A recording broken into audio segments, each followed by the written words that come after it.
Dear students, एक part और आता है टेंसेस के अंदर या जिसे कहें वर्ब के अंदर। हमारी जो वर्ब होती है उसका डिवीज़न दो पार्ट में होता है बेटे। दो पार्ट का मीन्स हमारे पास एक वर्ब कहते हैं क्रिया को। वर्ब के बिना कोई भी सेंटेंस नहीं कहलाता, क्योंकि वर्ब एक सेंटेंस का सबसे मेन पार्ट होती है। वर्ब सेंटेंस के अंदर अकॉर्डिंग टू टेंस लगती है कि काम पास्ट में हुआ, प्रेजेंट में या फ्यूचर में, उस पर डिपेंड करेगा कि हमें वर्ब किस प्रकार की लगानी है।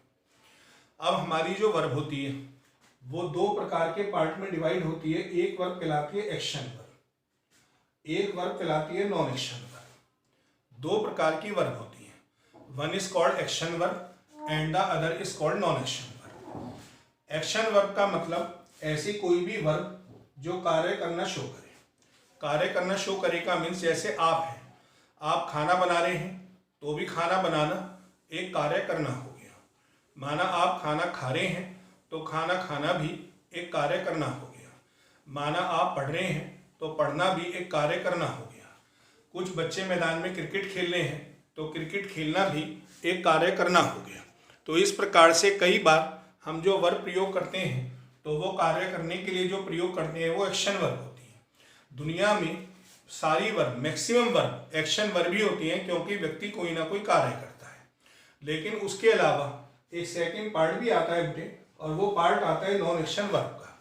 नॉन एक्शन वर्ब का मीन्स एक ऐसी वर्ब होती है जो वाक्य में कार्य करने को नहीं दर्शाती।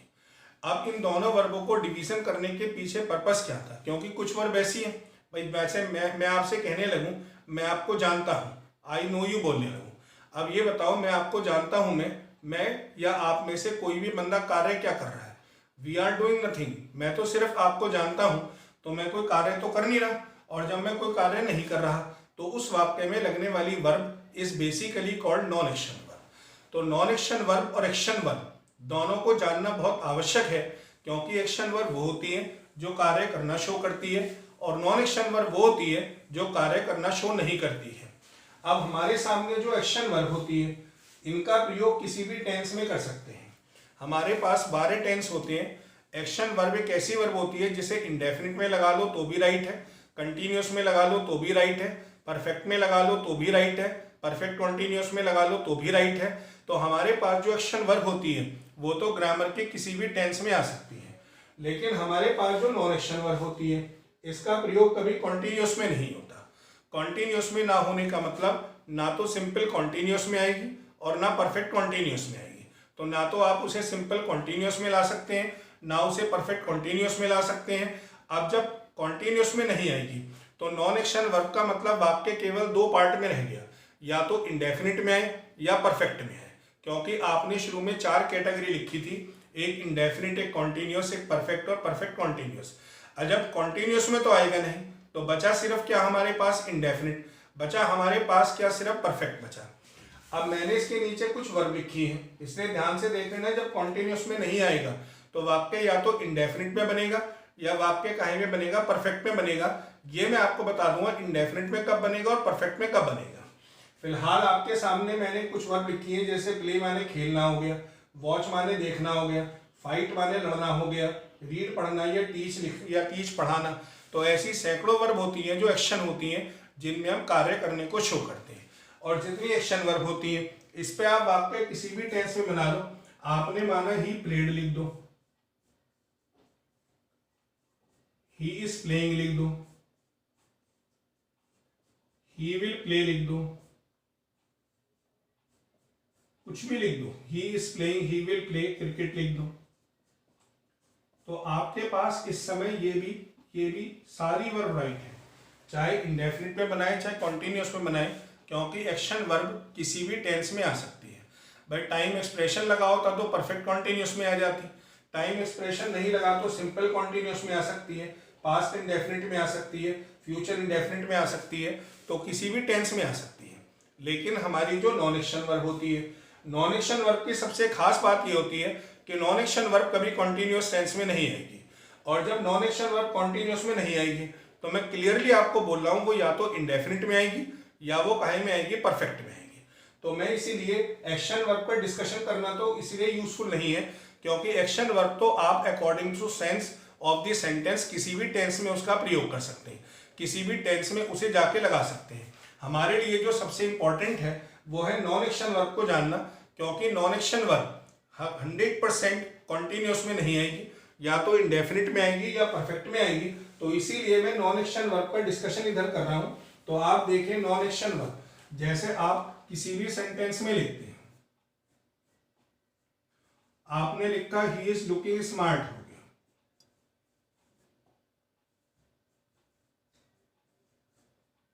ही इज लुकिंग स्मार्ट का मीन्स यानी कि वो स्मार्ट लग रहा है।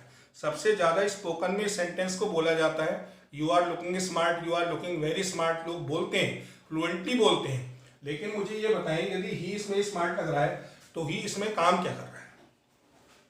कोई भी काम नहीं कर रहा। ही सेंटेंस में इज डूइंग नथिंग, ही कोई काम ही नहीं कर रहा, क्योंकि स्मार्ट तो यहाँ पे सिर्फ ही की विशेषता बता रहा है। और लिंकिंग वर्ब का मेन काम यही होता है कि वो एक चीज को दूसरी चीज से रिलेट करती हैं।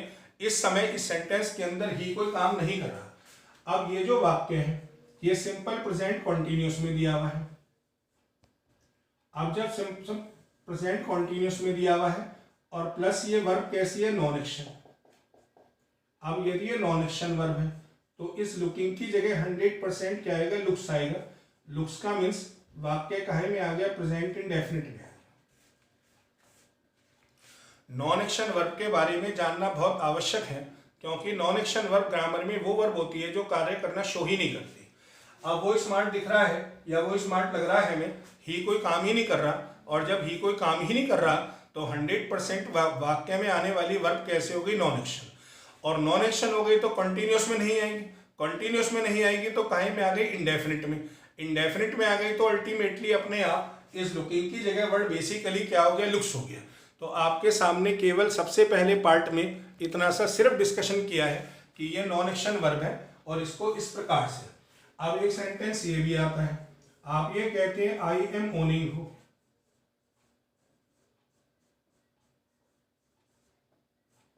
I am owning this house हो गया, I am owning this house since birth हो गया। माना ऐसा सेंटेंस लिख दिया, I am owning this house since birth का मतलब होता है मैं जन्म से इस घर का मालिक हूं। अब यदि कोई बंदा जन्म से उस घर का मालिक है तो मुझे नहीं लगता कि वो बंदा कोई काम कर रहा है या वो घर कोई काम कर रहा है। आप खुद ही देख सकते हैं। तो मैं आप ही कहने लगे मेरी जेब में एक पेन है, आप मुझे बताओ तो आप काम ही क्या कर रहे हो? आपकी जेब में एक पेन है तो it means I have a pain in my pocket, तो मुझे नहीं लगता इसमें आप कोई काम कर रहे हो। हाँ, आप जेब में पेन को रख रहे हो, आप पेन को बैग में रख रहे हो, आप पेन को बैग से बाहर निकाल रहे हो, तब तो यू आर डूइंग समथिंग। लेकिन यदि आपकी जेब में पेन है तो यू आर डूइंग नथिंग, फिर आप कुछ नहीं कर रहे। और कुछ नहीं कर रहे तो वर्ब कैसी होगी? Non action. इसी प्रकार I am owning this house since birth, मैं जन्म से इस घर का मालिक हूं, तो इसमें लगने वाली वर्ब कैसे होगी? Non action. Non action verb के अलावा ये जो सिंस बर्थ दिया हुआ है, सिंस बर्थ तो इसमें टाइम एक्सप्रेशन है। ये जो ओन लिखा है ये ओन नॉन एक्शन वर्ब है। अब जब ओन नॉन एक्शन वर्ब है और सिंस दिया हुआ है तो इस सिंस के लगने से या इस टाइम एक्सप्रेशन के लगने से ये तो गलत है ही, तो ये काहे में कन्वर्ट हो जाएगा? प्रेजेंट परफेक्ट में। अब ये प्रेजेंट इंडेफिनिट में नहीं आएगा, क्योंकि मैंने शुरू में ही आपको बताया था यदि वाक्य में टाइम एक्सप्रेशन लगा होता है तो वाक्य या तो परफेक्ट कॉन्टिन्यूस में होता है या परफेक्ट में होता है। अब जब कॉन्टिन्यूस में तो वाक्य बनना नहीं, क्यों नहीं बनना? क्योंकि उस वाक्य में लगी हुई वर्ब नॉन एक्शन है, तो अल्टीमेटली वाक्य काहे में बनेगा? प्रेजेंट परफेक्ट में बनेगा। और जब प्रेजेंट परफेक्ट में बनेगा तो एम ओनिंग ना आके तो सबसे पहले हैव आ गया और हैव के साथ बेसिकली क्या हो गया? ओन हो गया। तो इसलिए दो मिनट मैंने लिखा, यदि नॉन एक्शन वर्ब दी है तो केवल देखना क्या है? वाक्य में टाइम एक्सप्रेशन लगा है या नहीं लगा। यदि वाक्य में टाइम एक्सप्रेशन नहीं लगा तो आमतौर पे नॉन एक्शन वर्ब आती है इंडेफिनिट टेंस में, और यदि टाइम एक्सप्रेशन लगा होता है तो आमतौर पर नॉन एक्शन वर्ब आती है परफेक्ट में। तो नॉन एक्शन वर्ब कंटिन्यूस में कभी नहीं आएगी, या तो इंडेफिनिट में आएगी या परफेक्ट में आएगी। अब बहुत सारे लोगों को सी के बारे में, हियर के बारे में ऐसा लगता है कि एक्शन वर्ब है, तो मैं थोड़ा सा और इनको आगे डिफाइन कर रहा हूँ। फिलहाल तो मैंने आपको सिर्फ ये समझाने की कोशिश की है कि नॉन एक्शन वर्ब क्या होती है। नॉन एक्शन वर्ब को प्रयोग करते समय इंडेफिनिट में कब आती है, नॉन एक्शन को प्रयोग करते समय परफेक्ट में कब आती है। परफेक्ट में आमतौर पर तब आती है जब वाक्य में टाइम एक्सप्रेशन लगा होता है, और टाइम एक्सप्रेशन नहीं लगा होता है तो आमतौर पर वो वर्ब काहे में आती है, इंडेफिनिट में आती है। तो अब इसके आगे का पार्ट देखो, मैं जैसे आपको बताऊं, कुछ लोगों का मानना है कि जो वर्ब आपने लिखी है, आपको एक्चुअली बताऊं, जैसे सी होता है, लोग कहते हैं सी का मीन्स देखना होता है। ओरिजिनली ग्रामेटिकल पोर्शन में मानते हैं कि इसका मीनिंग देखना कभी नहीं होता, इसका मीनिंग तो दिखाई देना होता है। और इस दिखाई देने की वजह से असल में देखते हैं, जैसे आप बोर्ड पे देखते हो, बोर्ड पे देखते हो तो आप लिखते हो I am seeing the board, कभी नहीं लिखने के जिंदगी में आप लिखोगे I am looking at the board. यदि आप किसी चीज को देख रहे हो, माना मूवी देख रहे हो, तो आप लिखोगे I am watching A movie, आप कभी नहीं लिखोगे I am seeing a movie. आप इसलिए नहीं लिखते क्योंकि सी का मीनिंग देखना होता ही नहीं। सी का मीनिंग तो अल्टीमेटली दिखाई देना होता है, देखना कभी नहीं होता। जैसे हम सड़क पे जाते हैं तो सड़क पे हम हजारों चीज़ों को देखते नहीं हैं, हमें हजारों चीज़ें दिखाई देती हैं, और दिखाई देती है इसलिए हम वहाँ पे, जैसे मैंने कहा मैंने एक बूढ़े आदमी को देखा, एक्चुअल में मैंने एक बूढ़े आदमी को देखा का मतलब मुझे एक बूढ़ा आदमी उधर से आता हुआ दिखाई दिया, इसलिए मैंने सा का प्रयोग किया। तो ये वर्ड ओरिजिनली मीनिंग देखने का नहीं, दिखाई देने का। इसी तरह जो हियर होता है, हियर का मीनिंग सुनना कभी नहीं होता, हियर का मीनिंग तो सुनाई देना होता है, इसलिए ये नॉन एक्शन होती है। बाकी सुनना है तो वर्ड लिसन आता है, लिसन का मीनिंग होता है सुनना, लिसन होती है एक्शन वर्ड। भाई जैसे मैं आपको पढ़ा रहा हूं और यदि आप मेरी बात को सुन रहे हैं तो you are not hearing me, you are listening me. लेकिन पंखे की आवाज हो गई, ये आवाज हो गई, इधर उधर की आवाज हो गई जो आपको सुनाई दे रही है, उसके लिए वर्ड क्या हो सकता है, हियर। भाई मैं आपको पढ़ा रहा हूं तो you are listening to me, लेकिन बाहर से एक बच्चे के चिल्लाने की आवाज आ रही है तो यू हियर दैट साउंड, तो आप उस आवाज को क्या करते हैं, सुनते हैं। क्या लिखते तो यही है, लेकिन आपको एक्चुअल में वो आवाज आप सुनते नहीं है, क्योंकि सुनने का मतलब तो ये होता है कि आप उस चीज की ओर ध्यान दे रहे हैं, जबकि आप सुनते नहीं है, बल्कि वो चीजें आपको क्या करती हैं, सुनाई देती है।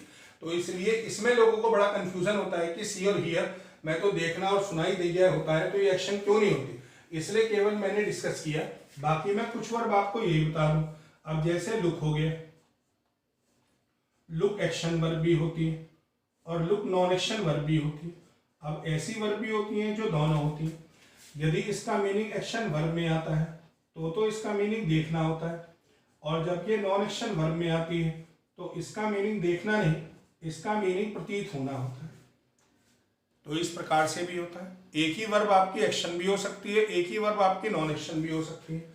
अब जैसे आप दूसरा वर्ड देखो, माना आपने हैव लिखा, हैव आपकी वर्ब है, हैव का मीनिंग रखना भी होता है। जब ये रखने में आती है तो नॉन एक्शन वर्ब कहलाती है। अब जो हैव होता है कभी कभी खाने में या पीने में भी आता है कि खाना या पीने के लिए भी यूज करते हैं, खाने पीने के लिए यूज करते हैं तो एक्शन वर्ब होती है। एक्शन वर्ब होती है तो कंटिन्यूअस में आ सकती है, और नॉन एक्शन वर्ब है तो कंटिन्यूअस में नहीं आ सकती। तो ऐसी बहुत सारी वर्ब आपके सामने भी आती है। अब जैसे स्मेल होता है, स्मेल का एक मीनिंग सूंघना होता है, सूंघना होता है तो एक्शन वर्ब होती है। स्मेल का एक मीनिंग बेसिकली गंध होना भी होता है, और जब इसका मीनिंग गंध होना होता है तो ये वर्ब कैसी होती है, नॉन एक्शन वर्ब होती है। तो एक ही वर्ब आपकी एक्शन भी है, एक ही वर्ब आपकी नॉन एक्शन भी है। इसलिए सबसे आवश्यक होता है कि यू मस्ट बी, यानी कि इस बारे में एक तो अवेयर हो कि what is the difference between action non action, और दूसरी बात आपको ये पता होना चाहिए कि नॉन एक्शन वर्ब है तो it will never be used in continuous, non action verb है तो या तो ये इंडेफिनिट में आएगी, या नॉन एक्शन वर्ब है तो ये परफेक्ट में आएगी। और परफेक्ट में आमतौर पर तभी आती है जब टाइम एक्सप्रेशन लगा होता है। तो मैंने कुछ वर्ब आपके सामने लिखी है। इसी तरह जैसे आप लिखते हो टेस्ट होता है, टेस्ट का मीनिंग चखना भी होता है, और टेस्ट का मीनिंग स्वाद होना भी होता है। आप चखना लगाते हो तो एक्शन वर्ब हो जाती है, स्वाद होना लगाते हो तो नॉन एक्शन वर्ब हो जाती है। तो इस प्रकार से एक ही वर्ब आपकी एक्शन नॉन एक्शन दोनों हो सकती है। इसी प्रकार आप लिखते हैं स्टैंड होता है, स्टैंड का एक मीनिंग खड़े होना होता है। जब ये खड़े होने का मीनिंग देता है तो ये एक्शन वर्ब होती है, और एक मीनिंग स्टैंड का स्थित होना भी होता है। जब ये स्थित होना मीनिंग देता है तो ये बेसिकली क्या होती है, नॉन एक्शन वर्ब होती है। तो मैंने आपको सिर्फ ऐसा भी लिखकर दिखाया कि एक ही वर्ब आपके दोनों काम कर सकती है, एक्शन का भी और नॉन एक्शन का भी। तो जो मैंने आपको लिखा है, इसलिए आप इसे ध्यान से पढ़ें कि लुक माने देखना भी है, प्रतीत होना भी है, टेस्ट माने चखना भी है, स्वाद होना भी है। जब इनके दो दो मीनिंग हो गए, एक मीनिंग आ गया एक्शन में, एक मीनिंग आ गया नॉन एक्शन में, तो इसलिए आपके पास एक complete knowledge of the verb होनी चाहिए कि ये वर्ब ऐसा मीनिंग भी देती है, ये वर्ब ये मीनिंग भी देती है, ये वर्ब ये मीनिंग भी देती है, ताकि आप ये निर्णय ले सके कि वो कार्य करना शो कर रही है या नहीं कर रही। यदि वो कार्य करना शो कर रही है तो एक्शन है, एक्शन है तो कंटिन्यूअस में आ सकती है, और कार्य करना शो नहीं कर रही तो नॉन एक्शन है, नॉन एक्शन है तो कंटिन्यूअस में नहीं आ सकती। अब मैं इनके एग्जाम्पल आपके सामने लिख रहा हूँ, जो वर्ब मैंने लिखी है। जैसे कुछ भी आप इसमें जनरेट करते हैं, आपने सेंटेंस के अंदर कुछ भी लिखा तो ये कहते हैं दिस मैंगो हो गया,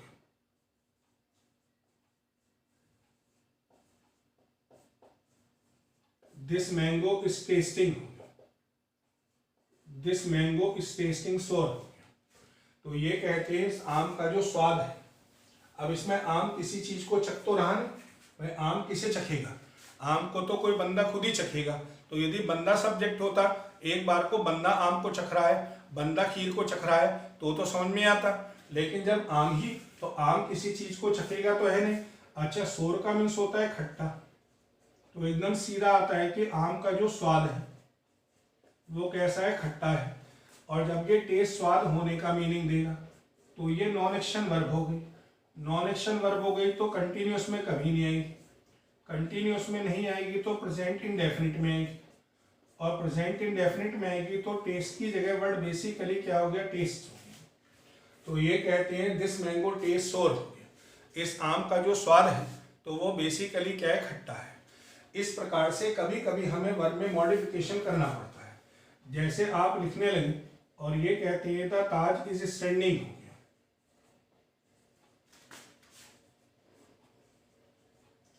the Taj is standing at the bank of, the Taj is standing at the bank of the Yamuna. अब ये तो बोल नहीं सकते कि ताज यमुना नदी के किनारे खड़ा है। यदि ये बोल दिया तो कल को गोदावरी के किनारे खड़ा हो जाएगा, परसों को कहीं और खड़ा हो जाएगा। तो इसलिए ऐसा तो बोल नहीं सकते, क्योंकि वो ताजमहल यमुना नदी के किनारे खड़ा नहीं है, बल्कि ताजमहल तो यमुना नदी के किनारे क्या है? स्थित है। अब यदि ताज यमुना नदी के किनारे स्थित है तो ये मीनिंग दे रहा है स्थित का, स्थित होने का। और जब ये मीनिंग दे रहा है स्थित होने का तो ये वर्ड बेसिकली क्या हो गया? नॉन एक्शन वर्ब हो गई। नॉन एक्शन वर्ब हो गई तो इस स्टैंडिंग ना आके तो वर्ड बेसिकली क्या आएगा? स्टैंड्स आएगा। तो इस प्रकार से आपको नॉन एक्शन वर्ब के बारे में, एक्शन वर्ब के बारे में जानना है। आपको बेटे इतना ध्यान देना है, यदि वर्ब आपकी नॉन एक्शन है, बिल्कुल दिमाग में बैठा लें, नॉन एक्शन वर्ब वो होती है जिससे कार्य करना शो नहीं करते, जिससे कार्य करना नहीं दर्शाते। एक्शन वर्ब वो होती है जिससे कार्य करना शो करते हैं। यदि वर्ब एक्शन है 100% बारे के बारे टेंस में आ सकती है, लेकिन यदि वर्ब नॉन एक्शन है तो कंटिन्यूअस टेंस में नहीं आएगी, या तो इंडेफिनिट में आएगी या परफेक्ट में आएगी। हाँ, एक चीज़ की आवश्यकता है कि आपको कुछ मीनिंग्स क्लियर होने चाहिए, आपको कुछ चीज़ें पता होनी चाहिए, जिनके बारे में नॉलेज होनी चाहिए, तो आप उसे देखें, उसके बाद ये निर्णय लें। तो टेंस में बारे के बारे टेंस के अलावा कुछ ये दो चीज़ें भी थी जो मुझे आपको समझानी थी, और ये मैं आपको सेंड भी कर दूंगा या उस पर डाल भी दूंगा, तो आप ध्यान से पढ़ें। उसके बाद भी आपको यदि कुछ लगता है, और मैं असाइनमेंट भी आपको भेज रहा हूँ, तो जो भी आपको लगता है तो आप उसे कभी भी पूछ सकते हैं। हमेशा मैं तैयार हूँ, केवल आप में से किसी ने अब तक कुछ पूछा नहीं, तो ऐसा लगता है सबको सब कुछ क्लियर है। Thank you very much. जय हिंद, जय भारत।